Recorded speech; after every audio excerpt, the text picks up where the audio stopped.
Hello, this is geometry. We'll be starting chapter 10, which deals with circles. And then in 10.1, we'll talk about lines and segments that intersect circles. The first thing that you need to know is what a circle is.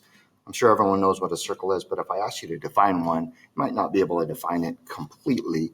But a circle is all points equidistant from a single point.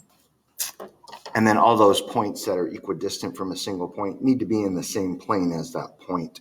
Otherwise, if I didn't add that, it could be a sphere. But to draw a circle, I could use my compass. My compass is set at a specific distance, the distance of the sharp part to the pencil part. So I can draw my circle. All these points that the pencil is drawing here are the same distance away from that single point right in the middle. That single point right in the middle, right here, is the center of the circle.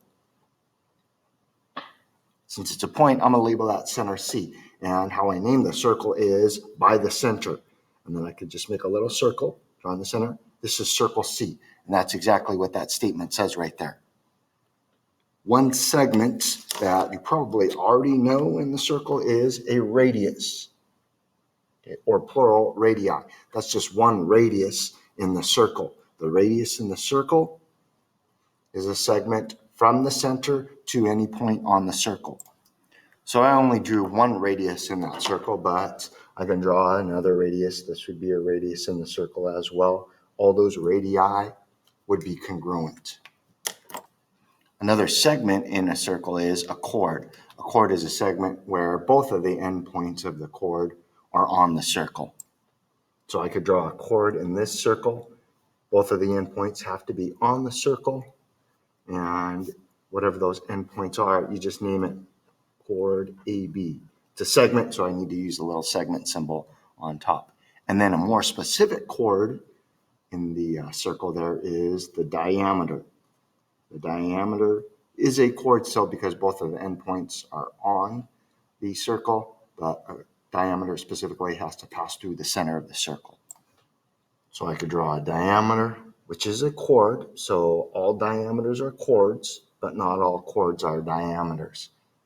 And if you noticed, or you might already know that a diameter is twice the length of the radius, or the radius is half the length of the diameter. Each of the segments that we've covered so far are segments of a circle. There's lines of a circle, and kind of like a chord, a secant intersects a circle in 2 points, but it's a line. So what I just drew there is a secant. There's my secant. If I know the points that the secant or the line intersects the circle, like P and Q, then this would be secant PQ. And it's a line, so I need a little line symbol above it. Another line in relation to a circle is a tangent. So a tangent, it's different than the tangent for trigonometry. So sometimes words have two meanings. In this case, a tangent's not. For a right triangle, which is defined as a side opposite of an acute angle over the side adjacent, a tangent intersects a circle in 1 point, and it's a line. So up here, there's a point, and then I can make a line that's a tangent, like line L would be a tangent.